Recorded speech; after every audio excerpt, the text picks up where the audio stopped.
So we'll go into module 3 with airbags.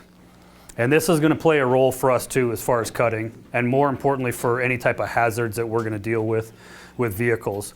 But done are the day of the dumb airbag systems. And that's what we're going to talk about: seat belts, pre-tensioners, gas inflators, chemical inflators, the seat belts themselves, the airbags themselves, and we'll talk about the control modules.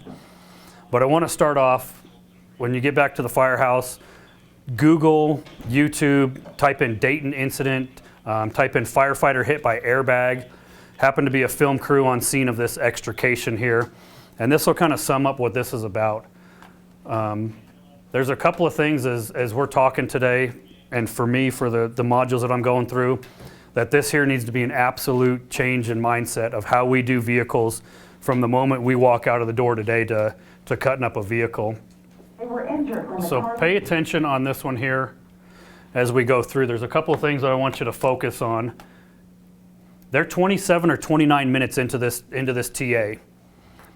You're going to see the firefighter here. He's on the floorboard. Let me give you the story. 2 victims trapped, one in the driver, one in the passenger seat. The 5-minute YouTube video, they actually have the car in the firehouse, and they'll walk through what actually transpired and going through the whole thing. But they've got the passenger extricated, the seat's gone, they're on the floorboard, and they're working a set of spreaders to spread the driver's seat. The passenger airbag goes off, hits this firefighter, launches him out. When we do the replay or when it goes through in slow motion, watch the firefighter that's leaning over the driver's. You can't really see him, but he's leaning over the driver's steering wheel, and he eats that one in the face, and you watch him take a couple of steps and go down and kind of collapse out of the scene itself. Airbags unexpectedly exploded. Let me give a little rewind on that one so you can see. They were injured when the car's airbags unexpectedly exploded. Firefighters Jim Collar and Tom Trimbach were trying to remove 2 trapped people from a wrecked 1994 Mitsubishi Galant when the airbags popped and hit the rescuers. Both required hospital treatment but were not seriously injured. Slowing the video down, you can see firefighters were well into the extrication when the airbags popped. Mitsubishi spokesman Kim Custer says there were only 2 reasons for the airbags to deploy. Either the car's battery remained connected, or firefighters accidentally created an electrical short while cutting through a wiring harness in the center of the car. So Mitsubishi spokesperson says 2 things. They either didn't disconnect the battery, or they created an electrical short, and they did both. So what happened was, once they get that passenger seat out, they're working a set of spreaders right over the transmission hump. Well, what's right there? Typically located on a vehicle is the airbag control module that we rarely ever see or have anything to do with, because we don't cut, we don't spread in that area. Sometimes we'll ram in there. Well, as they're working the spreaders to spread that seat up, that arm comes down, hits the airbag control module, shorts the system out, and they end up getting punched. Like I said, 27 or 29 minutes into it, and nobody cut power on the vehicle. How often do we do it? A lot of times when it's over, right? Some of our drivers are on it right away. Sometimes we do it, sometimes we don't, depending on what's going on. We got to get those systems disabled, and I'll go over that in the next section. So when I said done are the days of dumb airbag systems, yeah, they don't do them anymore. They don't design those. You can't walk up and sledgehammer the side of a car and set off an airbag and have that thing go off.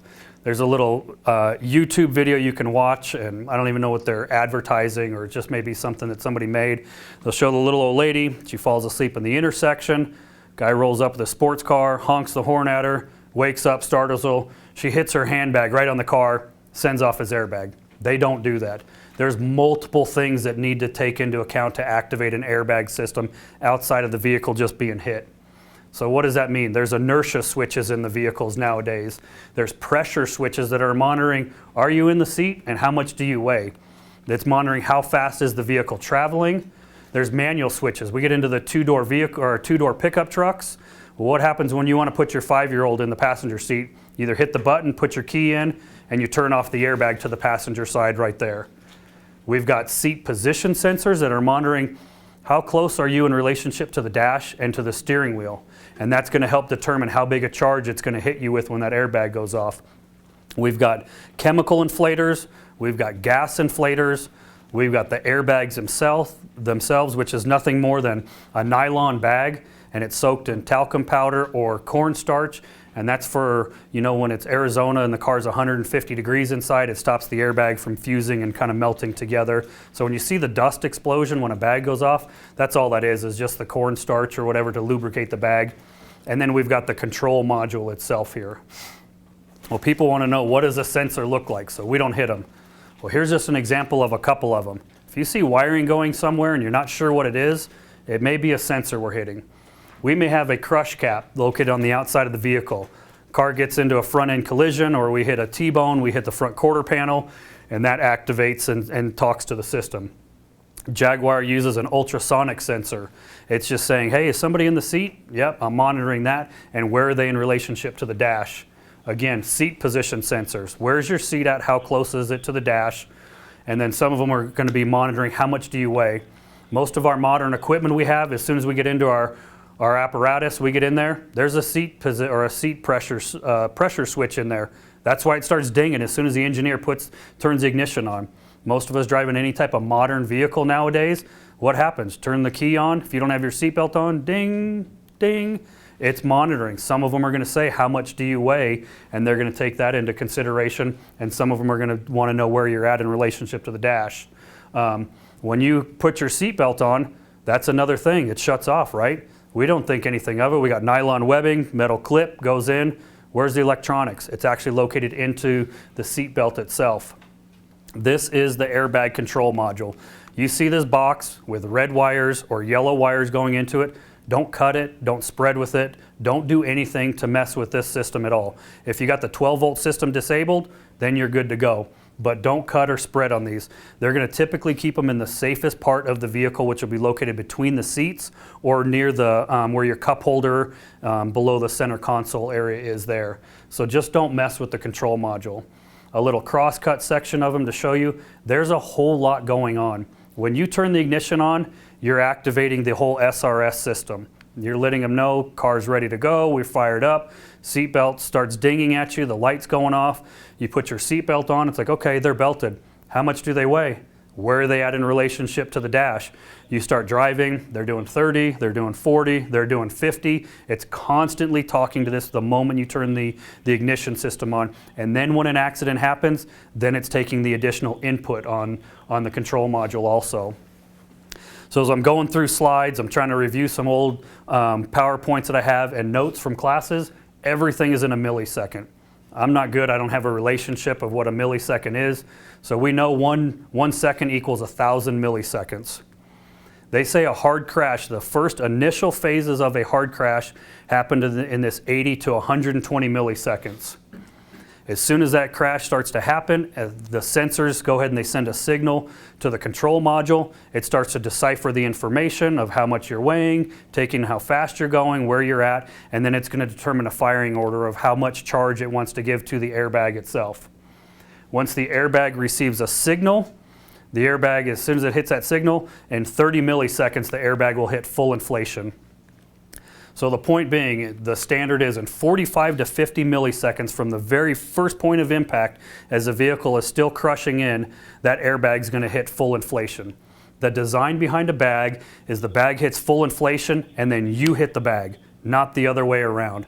That's why when my little 8-pound dog, who's awesome by the way, jumps on the passenger seat, the first thing that comes up on my dash, passenger airbag off. So when we decide that we want to put our 4-year-old child in the front seat, it's going to turn the airbag off for you automatically because the kids can't handle getting hit with this type of force from an airbag. So whether or not you remember any of these numbers, here's the thing to remember out of this. In 1/20th of a second, an airbag is going to come out at 200 miles an hour and potentially hit you with 1 ton of force. That's a lot of force. That's why you hit the bag and the bag's not designed to hit you. So how many of us been on major grinders? Get there, 1 bag's gone off, 2 bags gone off, and you're like, no bag's gone off. And we're like, man, you're trying to figure out, well, did they submarine underneath the pickup truck and it didn't hit a sensor? I don't know. Maybe the kid was only 5 and it didn't have a seatbelt, or they had the seatbelt on and the system's like, hey, you know what? Better that I'll just hold the kid in the car with a seatbelt than to hit him with potentially a ton of force with an airbag. Maybe they're belted, maybe they're not. maybe a sensor wasn't activated, maybe that side of the car wasn't even affected. Just because a car gets into an accident, it doesn't activate every single airbag on the car. It's going to determine what order it's going to fire things in. So when we talk about the seat belts themselves, yes, it's nylon. We don't see anything fancy about the bag, but what the seat belt's designed to do is hold you in place and allow enough time for the airbag to actually come to full inflation here. So we've got the seat belts themselves. This is what kind of closes that loop. This is as soon as you turn the ignition on, you sit in, it's dinging, you hit the seat belt in, and now it's like, okay, cool, we're ready to go. SRS is activated, and we're set here. The seat belts themselves got to be able to hold 2 tons, and they got to easily be activated with a finger. We get a victim hold it upside down, we push it with 1 finger, and we should be able to get somebody hanging upside down in a vehicle and release them. So we'll talk about the tensioners themselves. Nothing fancy initially about these. Seat belt comes across us, right? We can lean forward, we can lean back. It takes up tension, it takes up slack in here. When you go in to get in your vehicles in the morning when you get off, grab the seat belt and pull it as fast as you can, and it's going to lock on you. There's no electronics that are doing that. We got a little weighted pendulum. It throws up this conventional lock because the seat belts thinks that you're in an accident. The other thing that'll activate it is that force of deceleration of the accident locks the seat belt. Otherwise, what's the point if the vehicle goes slack and it allows 12 inches, you're still going to hit your face on the steering wheel or the dash. So that's that holds this to actually lock.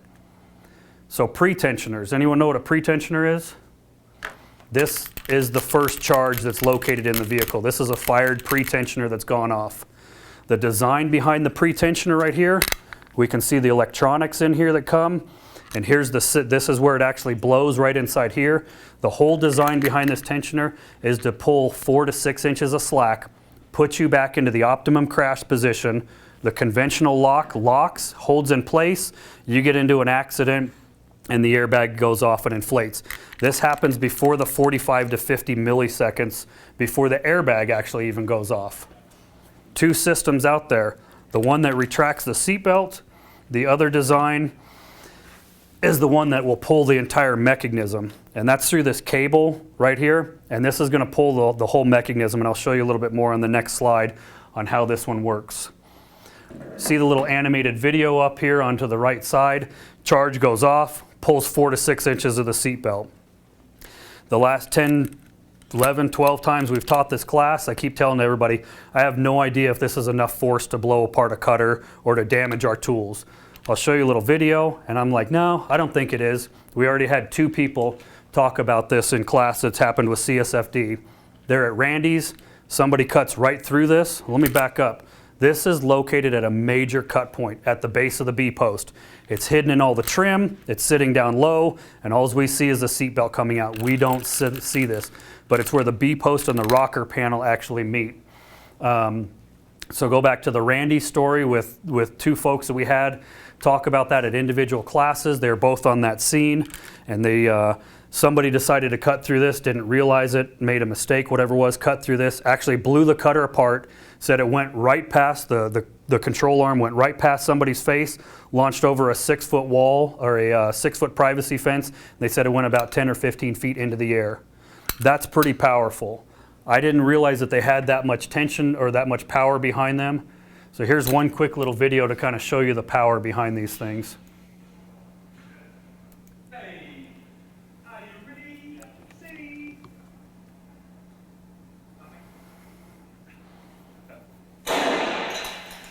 Jesus. So, like I said, I didn't realize that they had that type of power, but we just had that experience. Now, what we don't know is, as they're cutting, when we look at the way our cutters work, our cutters should come across like that. As soon as the cutters start to do this, you need to stop.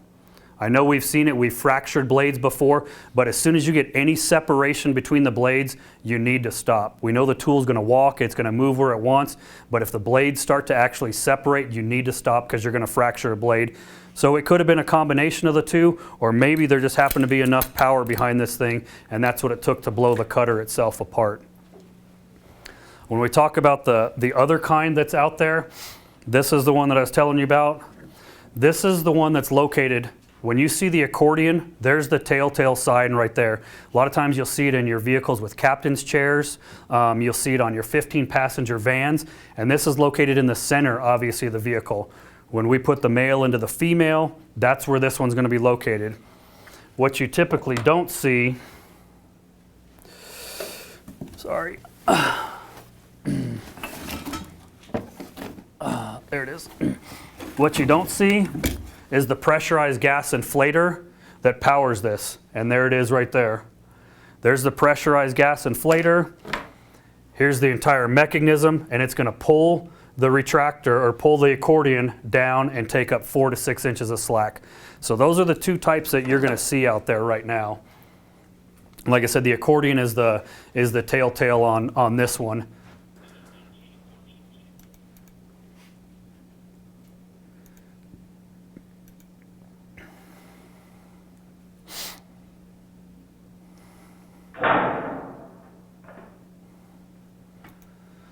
So, sounds like a gunshot. I don't want to get hit by it. I certainly don't want any part of the shrapnel or anything that blows on this thing, you know, and I don't know if I don't think they're designed to blow apart like this, but if you cut it, that's what may happen. You may end up catching a portion of this in the face, catch a portion of this in the eye. Not what we want to have happen to any of our folks here. So we talked about the seatbelt height adjusters. There's nothing nothing explosive. There's nothing to worry about with these. Just know that this is going to be some type of high strength, ultra high strength reinforcement. Don't cut through it. It's that much more steel that you're having to cut through with your cutters and give them a bad time. And you look, you can see they're always located up high on the B post, and it's just for the comfort of the passenger in there that they can adjust it. I mean, look how beefed up this one is here. They're not going to use mild steel to try to keep you in the vehicle and prevent something bad from happening. So when we talk about markings, this is our 360 on our structure fire that we should be doing. We roll up on that fire, we 360. Roll up on a car, if you're cutting, you're spreading, quick 360. It doesn't take that long. We all see this one staring at us every day we get into our vehicles. If you're driving 89 and newer, that's when it was mandated in a steering wheel that there's an airbag on the vehicles now. What we're looking for is airbag, we're looking for SRS, we're looking for SIPs, we're looking for ropes, we're looking for curtain bag, we're looking for head bag, anything at all like that is we're looking for. And what that's telling you is in this general area, an airbag's gonna come out. Not telling you where the inflator or the charge is located, it's just saying there's gonna be an airbag that can come out of this general area right here. So we've seen them onto the passenger side, we see them at the A post located at the top of the roof rail, see them at the B post where it meets the roof rail. It may just be printed onto the seat itself right here and just says airbag. There's an airbag in the seat ready to go off. No blowout panel, they'll do a blowout seam and it'll just come out of a seam. Right here it says SRS side airbag, just stamped right there onto the driver's seat itself. No longer are vehicles symmetrical. What I mean by that, they used to be left and right was always, or front to back was the same, and left to right used to be the same on certain vehicles. Now they're no longer, where they're located is not the same. So we roll up on this Chevy Impala, we're gonna do a tunneling event, we're gonna come through and take the passenger seat, and we're like, hey, we're good, I don't see any airbag. Well, here's a driver's seat because one's located there. So make sure we're getting a good 360 and looking around for those indications. The other thing, some of them are just doing a tiny shirt tag like that that's sewn in the seat, and it just says SRS, and that's all that it's telling you is that there's a supplemental restraint system. Not as common anymore, but you may get a blowout panel that comes out of a door. Most of the time they're coming out of a seat nowadays and not so much out of the doors themselves. Here's one for a dash. Looks inefficient to me, but it's just going to blow out from underneath the dash itself. A lot of times with vehicles anymore, this is what we used to see was a big blowout panel located right in front of the passenger seat. I mean, in front of the passenger front. You could see the obvious panel. Well, when you go back on there, you don't even have any indication. Here's a little mark right here, and I can't read if it says SRS or it just says airbag right there. So the point being, when I talked about how fast it happens and that we're using smart airbag systems, know that this system is violent and it needs to happen right now. We've got anywhere from granny with 6 inches from the steering wheel to 18 inches, and that system needs to be able to react when you hit a brick wall or you hit an immovable object at 60 miles an hour. what it takes, the industry standard to set off an airbag is 10 to 15 miles an hour into an immovable object. That's what activates the system, or that's what they use for their formula and how they create this. And we're going to get a nitrogen explosion that blows the bag up. So they accomplish it two ways. From '89, when we deal with a steering wheel airbag, all the way up to so far 2015, is a chemical inflator located inside of the steering wheel itself. Don't cut this, don't squeeze this, and don't mess with this at all. You're way good. You can still cut the steering wheel off. We can still come behind the steering wheel and make a cut there. Just don't mess with the center of the steering wheel itself. The other way that they accomplish that is with a pressurized gas inflator, and that's what you'll most commonly see the rest of the airbags located in the vehicle. That's a huge charge, and these are at a minimum of 4,000 PSI is what these are charged at. Riker and I pulled one of them apart, and here's one that you don't want to go and cut through or press on any of these things here. And I can't tell you whether or not they're inflated or whether or not they've gone off. This one makes a little bit of noise. I don't know if one of the charges have gone off or both have gone off in there. Here's the video that just kind of solidifies the design behind the bag, and that's that's the bag going to full inflation and you hitting the bag, not the other way around. You don't want the bag to hit you, so it's a little dramatic. I think this is Honda telling you how their system works.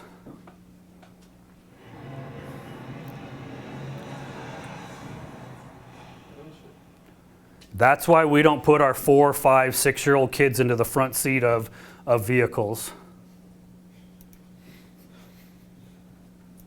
Unless they're being bad. Yeah. We're not trying to be chemists or hazmat technicians here, but just to give you a quick idea on the explosive nature of this. Once the igniter, right here, the red igniter, receives a signal. Remember I said as soon as an airbag receives a signal, 30 milliseconds, it's at full inflation. The igniter lights, hits the sodium azide, which that by itself is toxic to us. It comes through a potassium filter, and we get a nitrogen explosion, and that's what fills the bag up in that short amount of time right there. So here's a cross section of what it looks like. This is your steering wheel that's cut in half. We got an airbag that's folded up there neatly ready to go. You got a solid fuel propellant that's ready to ignite, and you've got the igniter that just needs a signal to go ahead and activate the system itself. So we'll talk about inflators, or the dual stage inflators. This is what we're dealing with on vehicles now. And I know this one because it's got one single connection. Single stage inflator on this. This bag's going to go off one time and it's done. Dual inflator. There's a charge located on this side. There's a charge located on this side here. Dual inflator on this Ford right here. It's got two charges in this chemical inflator that are ready to go, and you don't know if one has gone off or if both of them have gone off, because this is the only thing we see. We're on the TA, we're trying to spinal somebody, we just see the bag itself sitting here that's ready to, or that's already gone off. So do we cut airbags? Because this is in my way when I'm trying to spinal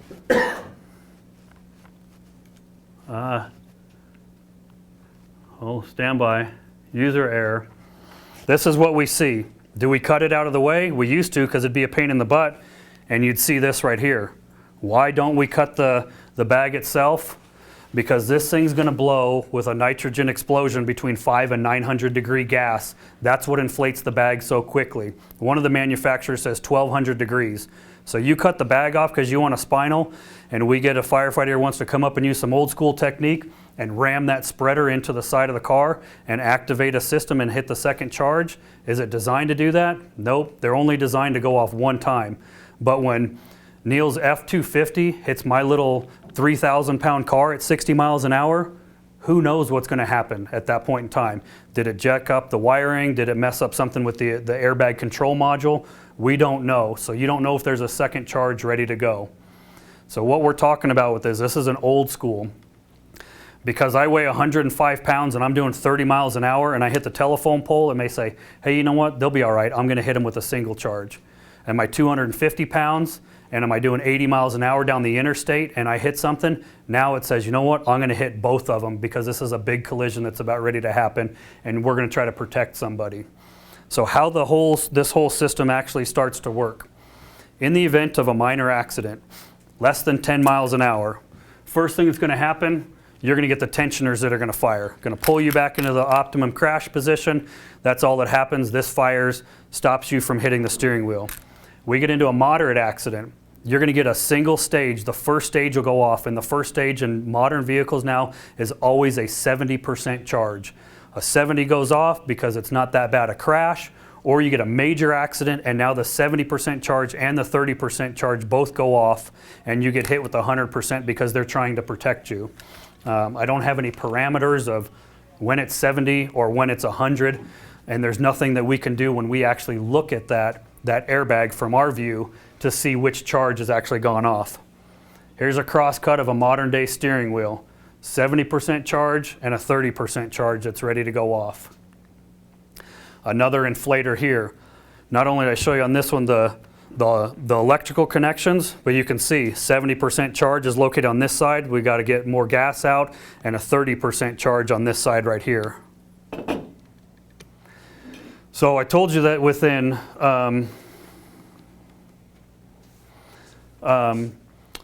that in 45 to 50 milliseconds is what it takes to activate this whole system and get it going, except when you get into a side impact, because it's got to activate in 25 milliseconds for a side impact now.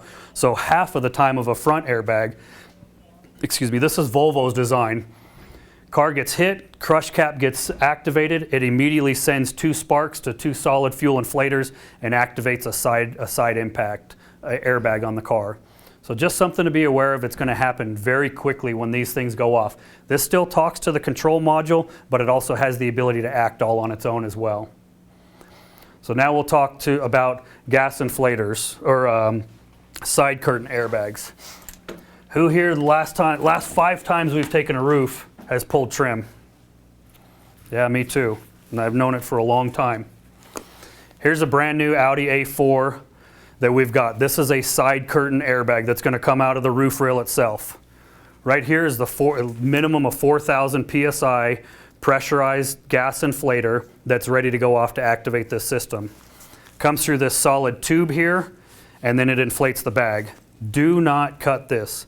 That's why when we leave this room today, every single time when we cut a car, we're going to pull trim in the area that we're cutting. You don't got to strip it everywhere, just in the area that we're cutting, and look for this. They're in every obvious cut point. The tube itself, completely clear to cut. And there's some other pictures I'll show you. We're fine to cut through that. Just don't cut the inflator. So we roll up on this TA. This is sitting up here. I pull trim on the A post, and I'm like, hey, Raydell, we're good. The inflator's over here. You're good to cut the C post without pulling trim. Uh-oh. What if it's third row seating, expedition, excursion, minivan? The bag is that much longer. There's another inflator that'll be located over here for third row seating. So the point being, make sure that you pull trim every time that we do a vehicle. We just handed a few of them out. Little pry bars right here. Open up the extrication compartment at 17s, right where all the tools are at, and this is what you'll see sitting right there. Bright orange, because we can easily see it. That's the reminder. Take these things, put them with your cutters, Velcro them, or just set them right there. If the cutters come off, this comes off with it, and it takes a matter of seconds to actually pull the trim. That's how Sunshine Audio and Car Toys and all these guys, they're not unbolting things. They pop the trim off real quick. Keith's a stereo guy. They run their wiring up through there, and they press everything back on. Super easy. Oops. So there's another location. Here's one located at the back of at the C post in the speaker deck area. There's one located at the A post. Chief Ortiz is in here for the first class. He's like, we ever cut one of those? I'm like, not that I know of, and I don't know how we haven't, as few a times as we actually pull trim. Don't cut here on the actual inflator itself, but the tube up here, we're good to go when we pull all that trim off of there. This is one of the manufacturers saying anywhere in this location we can store pressurized gas inflators. And just because it's located in the A post here, it may be located on the passenger side here in the roof rail because of how they need to run a wiring harness or whatever it is. Yes, sir? Those are only one stage? Oh, it's right now, thank you, that's a good point. Side curtain airbags and all those are only a single stage, not a dual stage inflator on those, at least as of now. Good question. I had no idea. I'm like, why would they ever put those there? When I get into airbag locations, you'll understand why. So here's a quick video. They're cutting remotely. They're in a lab, and this is a high-speed camera, and you can see they're fully protected. They don't even want hands on the cutter as they go to cut through this inflator.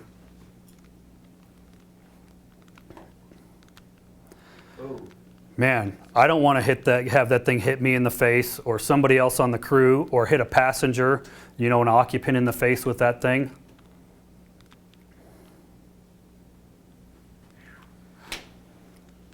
And how CSFD or any of the other companies haven't hit one of these things yet, I have absolutely no idea.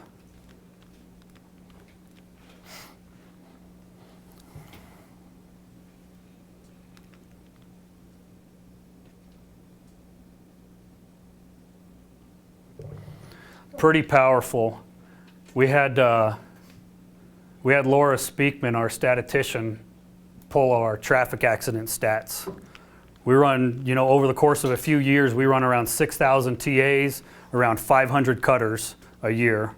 Yeah, are they all roof jobs? No, but we do a lot of cutting and a lot of traffic accidents for our area. Here's one more we'll show you. This is in another country. He's going to tell them, hey, there it is right there. Take a look at it. I don't know if he's saying cut there or don't cut there. I know this individual's got some miserable technique that he's going to start off with, and then the guy comes in and tells him again, hey, here's the inflator right there.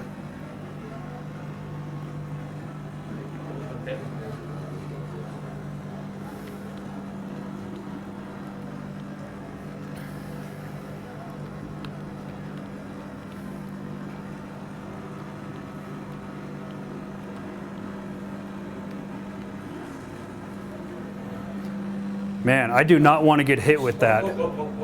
And you know what? Even if the inflator itself doesn't hit you, how about that? How about all the minor, tiny dust particles and glass, and that goes in your face and somebody ends up losing their vision over that?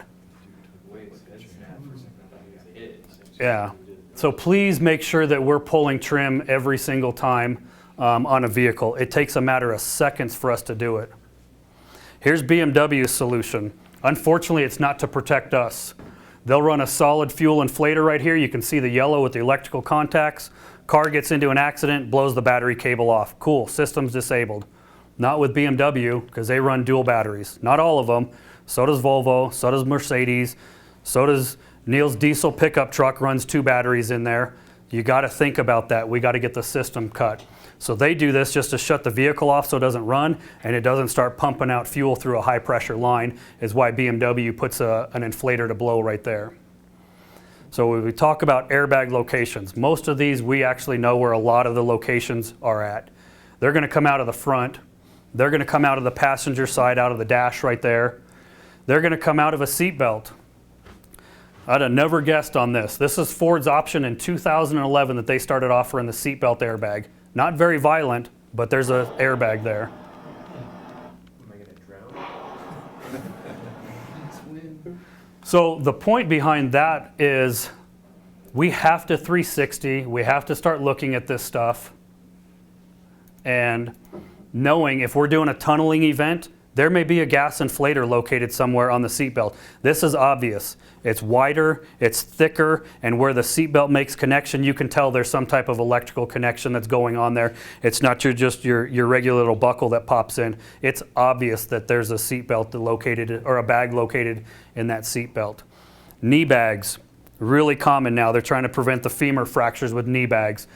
Typically on the driver's side, they're going to come out from underneath the dash. On the passenger side, they're going to come out from underneath the glove box, run off of a pressurized gas inflator. The new anti-submarine bags now, this wants to stop you from coming underneath the dash, so an airbag will blow and pitch the seat up to stop you from sliding underneath and going under the seatbelt itself. Some of them will actually run a fusible link, and it just blows a little fusible link, and there's a high pressure spring that'll pitch the seat itself up. So be cautious as we're doing tunneling events or anything else that there's not some type of marking there showing that there's an airbag. 19s came down first day for their TA. They're like, hey, we just had this. They're actually on a cutter we were listening to before class got started, and they show up like first time we'd ever seen this right here. Not a major cut zone, not an area where we put our hands or our face typically. Pressurized gas inflator located into the dash itself. They got them that come out of the side here. I talk about my little inexpensive $13,000 brand new Suzuki, 6 airbags in that.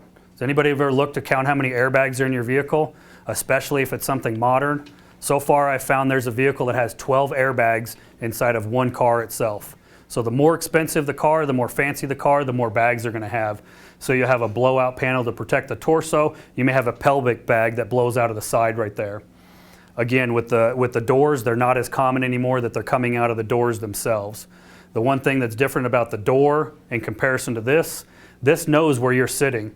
The door has no idea where your seat is in relationship to the dash, so it blows out longer to try to account for wherever you have the seat positioned. We already talked about side curtain bags. Note the inflator right at the seat post and the speaker deck. And the curtain convertible solution for a side curtain. Obviously there's no roof rail to drop down. So not only when we come in and we're holding spinal through the window, you may have to worry about a curtain airbag hitting you, but in a convertible you may have to worry about something that may potentially come up out of the door or out of the seat itself to protect that occupant. That photo I showed you of all the different places where they can put those inflators and they're right in the middle of the roof. Here's the reason why. Here's GM's solution to stop the 2 occupants from knocking heads off one another in a T-bone type of collision. Again, the reason I bring these up is for when we're doing a trunk tunnel or we're trying to do anything with the seat itself, be aware and take a look at those to make sure that there's no type of marking there. Smaller vehicles, either where there's not much room for the car to actually crush or the headrest is located so close to the back window, there'll be an airbag potentially on some of the manufacturers that are going to put an airbag right back there for your head. Go back to what Jamie was talking about with the steering wheels and some of the things that we were taught back in the day. Now the new modern design behind a steering column, we got an outer sleeve and we got an inner sleeve. When we used to run those accidents and we'd see they'd either mushroom the steering wheel or they'd bent the column, man, those were major grinders. When he talked about everything's got a purpose, whether it's aesthetics or performance or it's a safety rating, now they're designing the steering wheel to actually collapse when there's enough force that you're not absorbing that energy. The steering wheel itself is going to collapse and then it just kind of telescopes in and out. And then you get into these designs here. There's actually an inflator, a charge located at the knuckle. If the steering wheel airbag goes off, it blows this one too. Allows the steering wheel in all 4 directions, up, down, left, right, in and out. And that's designed so you can absorb all of that energy and not have to hit that steering wheel. Are we still going to cut them? Yeah, we'll still cut them. We'll still pull them. Just be aware in a modern vehicle. The nice thing is this will probably be located somewhere in the firewall area where we're not cutting. When we cut a steering wheel, dang it, Chopper. We typically will cut, right behind the steering wheel itself there. BMW's solution. You heard me keep talking about those 5 manufacturers. Damon kind of solidified the whole thing. Volvo 25 years ago wanted the claim to fame for safety. And so does Mercedes, and so does BMW, and then Volvo, and all these other places. So BMW is like, hey, we're going to put this little micro inflator in there. You get into an accident, as you come forward, they'll hit a charge, the headrest comes up and it comes out, so it tries to grab you so you don't have so far to go back when you hit your head onto the headrest itself. Again, not a major push or pull or cut point for us, just something to be aware of, and I really don't know if there's any type of marking or identification that would be located for this one right here. Then we'll get into the ropes or the rollover protection system into vehicles nowadays. This works in conjunction with front and side curtain airbags. What makes this system different is there's a rollover sensor in the car now. Some type of mercury ball, when the vehicle hits a 52-degree angle, it activates the side curtain airbags. We've already had 2 people in here tell us that they've got 4-wheel drives and that they can disable the system when they're 4-wheeling. There's a button right there and it disables the whole SRS. That way as they're wheeling, they hit a funky angle, it doesn't all of a sudden shoot the airbags off. Know that this system here doesn't need to be in a collision. It's an angle thing that'll activate the system on this here. A couple of the other manufacturers, what they're doing now is when the rear wheels leave the ground, it'll activate the system as well. Remember the grinder we ran on Barnes and Mark Shuffle? Young lady, Mercedes, southbound on Mark Shuffle, blasts the side of her car. We get there, we'll call it 5 minutes from the point of impact till we get on scene. This is inflated and it's rock hard. You can cut these. Cut the airbag, get the bag out of the way. They're designed to stay inflated longer and stay hard like that. So as you're rolling, that bag stays inflated. A front or passenger airbag is designed within 1 second. As soon as it hits inflation, it's designed to already start deflating. So just keep it in mind when you get the passenger and it's like a rock there on a curtain bag, go ahead and cut it and you can get it out of the way. Good question. Yes, sir. In regards to when it's the seatbelt airbag, we ought to cut those? You know, I don't have any information on that. I would say yes. Right now, only the front bags are the ones that are running dual stage inflators. So I would assume so, as long as you don't cut through the canister itself. But the bag itself, I would assume you're safe, but I don't have any information for sure on that. Just cut the belt. Yeah. So this right here, again, obviously I spent a lot of time with the crew on A shift. Ran the TA. First time Neil Radell and I found this is a little Audi TT. Roll up on Stetson Hills, and we see the roll bar system activated. We're kind of like, man, what is that there? We walk up to it. We can push it down because it ratchets down, but this is designed when that vehicle hits that 52 degrees, or if the rear wheels leave the ground, if this manufacturer does that, that's going to come up. Well, what happens when we go on this traffic accident? There's no roof to cut. We come right in with our backboard, recline the driver's seat, and then we go ahead and we spinal the patient that way. Last weekend, Fort Carson was in the class. One of the guys said they saw a video on an actual scene. They're spinaling, they got the backboard there, and somebody does something happens, activates the rope system, and the roll bar comes up. Good thing it hits the backboard first before it hits the patient, but it actually launched him up. I don't have it. I tried to find it, but I couldn't find it, and he's still trying to track it down for me. So what you're looking for is the identification is ropes for rollover protection system or some type of actual blowout panel. Captain Lovelace was in the class last weekend. His doesn't have a blowout panel or any identification. His headrests are actually the rollover system. They're the roll bars there in his BMW. We quickly YouTube, found the video right away. They show the car coming over. As soon as it hits that angle, boom, and the headrests shoot up. And you can see there's this steel, bars that'll actually shoot up on there. So don't spinal right there if the system hasn't been disabled. Don't put your cutters, your spreaders, your tools, your med gear, or anything else over there. Here's Volvo's solution. So not only is it going to hit you in the face with that roll bar, but they actually put a sharp pin right there too. And they do this on their retractable hardtop. That way as the system gets activated, it comes up, the pin hits the glass, breaks the back glass out, and allows the roll cage to activate and come up and up over the roof itself.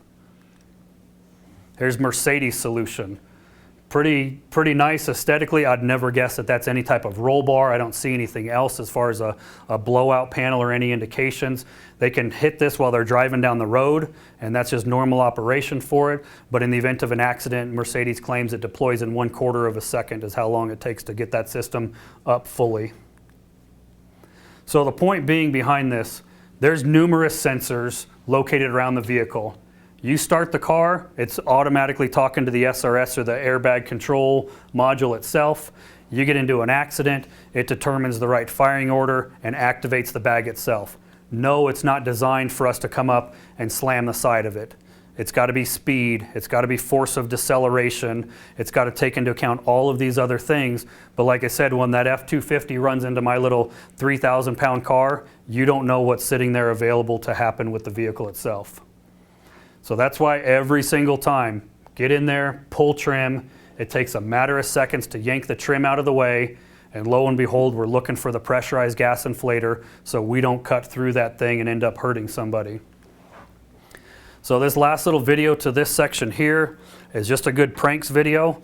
I've seen it enough time to let you know that most of them that they're doing is these right here. It's either a side bag, not a curtain, but a like a little torso bag, or it's a steering wheel one, because these are super easy for me to put underneath Luke's seat and hide, and he'll never see that thing, and I get to activate it. The ones that you get to watch, where these guys are coming out of camera view, are getting hit with a pressurized gas inflator, and these are the ones you'll see the power behind on here. That's the only reason for this video, is to show you the explosive force of these and how quickly it happens.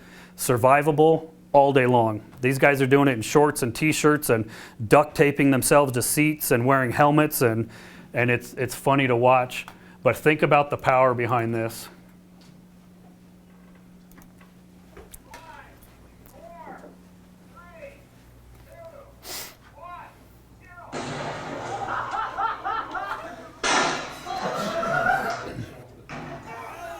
One.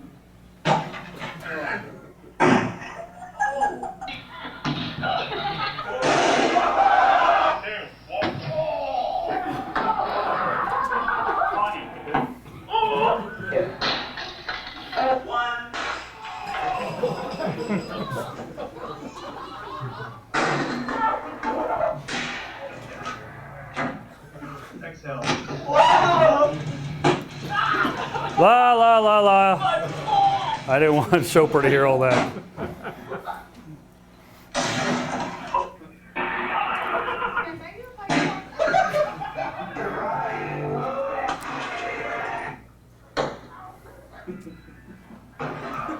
Look at the camera.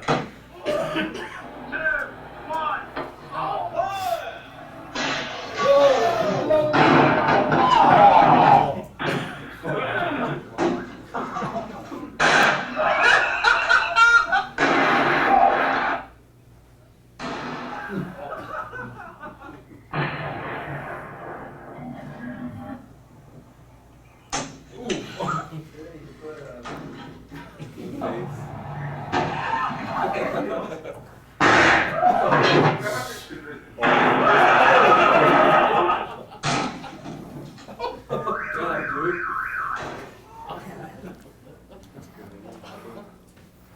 So here's what I want you to think about with this.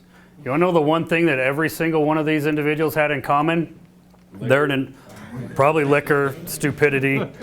They're all in an open space. Not a single one of them was down inside of a Mercedes right here with a pair of cutters getting hit with a ton of force and jamming a cutters into the side of their head.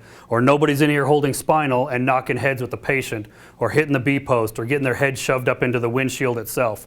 Think of the force that it takes to take a 200-pound person and throw them into the air that quickly right there. So that's all. I just want to let you know, make sure don't cut them. It's not scary. As long as you pull trim and you don't cut this and you disable the 12-volt system, it's extrication as usual for us, and there's nothing for us to worry about at all. Is there any questions on the airbag, the whole SRS system? Any of the newer vehicles have multiple batteries? Yes. You know, where these are connected to one setup? The SRS runs a low voltage system. So it runs on the low volts, but when we talked about some of the Mercedes, the BMW, our pickup trucks that are running 2 batteries, that's just for starting. But in the fancy cars, they run 1 battery to start the car, and they run a second battery typically in another location, and that's to power the 12-volt system. Your power ports, your stereo, your dome lights, and all of that other stuff. And we'll get into that part into the next section real quick.